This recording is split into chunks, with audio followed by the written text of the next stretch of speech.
Mein Name ist Barbara Franzen und ich bin Historikerin. Als Kind bin ich fast jeden Samstag mit meinen Eltern die Märtgasse heraufspaziert. Ich hatte damals keine Ahnung, was sich hinter der Fassade des Rothaus für einen mittelalterlichen Schatz verbirgt. Für mich war es eine grosse Freude, als der Herr Beat Kurti mir den Auftrag gegeben hat, die Geschichte des Rothaus aufzuarbeiten. Das Rothaus ist ein Haus, ein mittelalterliches Gasthaus mit einer jahrhundertealten Wirtetradition. 1291, das wissen wir, ist das Rothaus erstmals erwähnt worden. Es war damals ein Steinhaus, ein grosses Steinhaus mit einer Fassade zu der Märtgasse und mit einem grossen Wohnhaus gegen die Limmat runter. Damals hat das Haus Rothaus geheissen, heute heisst es Marktgasse Hotel. Sehr passend natürlich für die bevorzugte Lage am mittelalterlichen Markt. Rothaus, das sehen wir auch daran, wenn wir uns dem Haus von außen nähern. Heute noch strahlt die rote Fassade in die Märtgasse raus. Wir wissen nicht genau, woher der Name Rothaus kommt. Es wäre möglich, dass es eine Anspielung ist auf Baumaterialien, die verwendet worden sind. Es wäre aber auch möglich, dass es eine Anspielung ist auf Gerichtsbarkeit. Im Mittelalter war Rot die Farbe der Gerichtsbarkeit und es ist bekannt, dass man in den Wirtshäusern auch zu Gericht gesessen ist, dass man also Gericht gehalten hat in den Wirtshäusern, sodass es nicht ganz abwegig ist, zu spekulieren, dass da im Rothaus im Mittelalter Gericht gehalten worden ist.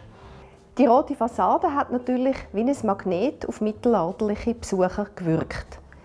Die Fassadengestaltung, die wir heute noch bewundern können, geht auf einen Umbau von 1573 zurück. Damals hat der Wirt vom Rothaus mit einem erklecklichen Bauzustupf vom Zürcher Rat die gesamte Fassade an der Märtgasse erneuern. Er hat grosse Fenster eingebaut, moderne Fenster für die damalige Zeit, sogenannte Kreuzstockfenster.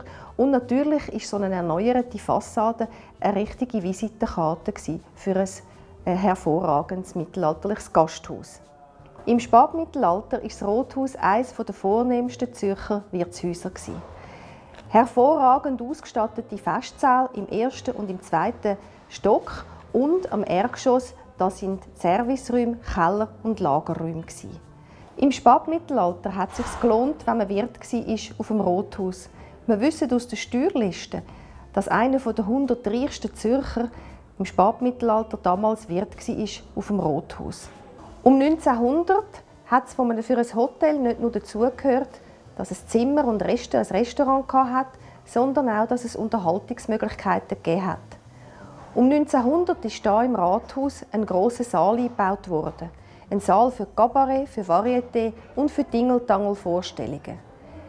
Das sind Vorstellungen, nicht wie man es im Corso oder im Zentral kennt, sondern es sind Vorstellungen für die einfachen Leute. An die spätmittelalterliche Erfolgsgeschichte hat erst Emil Bäckli Mitte des 20. Jahrhunderts wieder anknüpfen. Ihm ist es gelungen, aus dem Rothaus und aus dem Nachbarhaus Steinkeller einen richtigen Hotspot vom Niederdorf wieder zu machen.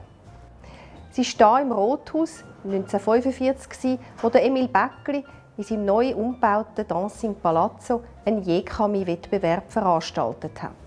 Ein Jekami-Wettbewerb, wo jeder mitmachen konnte, der ein bisschen das Gefühl hatte, er könne singen. Und es war kein geringerer als eben der Vico Toriani, der da den Grundstein gelegt hat zu seiner grossartigen Karriere. Nachdem auch das Dancing wieder ein bisschen in die Jahre gekommen ist, hat er für Zürich ganz etwas Neuartiges eingerichtet. Striptease nach Pariser Vorbild, das Crazy Horse ist auf Zürich gekommen. Aus dem alten Palazzo ist das Red House geworden. Im Red House sind international bekannte Striptease-Tänzerinnen auftreten und da ist man angegangen, auch wenn man mit Geschäftskollegen ein Geschäft abschliessen wollte. Der Emil Bäckli war ein Pionier der Unterhaltungs- und der Gastroszene. Ihm ist es gelungen, neuartige Angebote hier ins Niederdorf zu bringen. Im alten Steinkeller hat er 2 Beizen eingerichtet. Zuerst ein Würstchen- und Bierbeiz im tiefen Keller und dann, gerade nebendran, das Stegenfässli. Im Stegenfässli sind hauptsächlich Burgunderschnecken mit Knoblauchsoße serviert worden.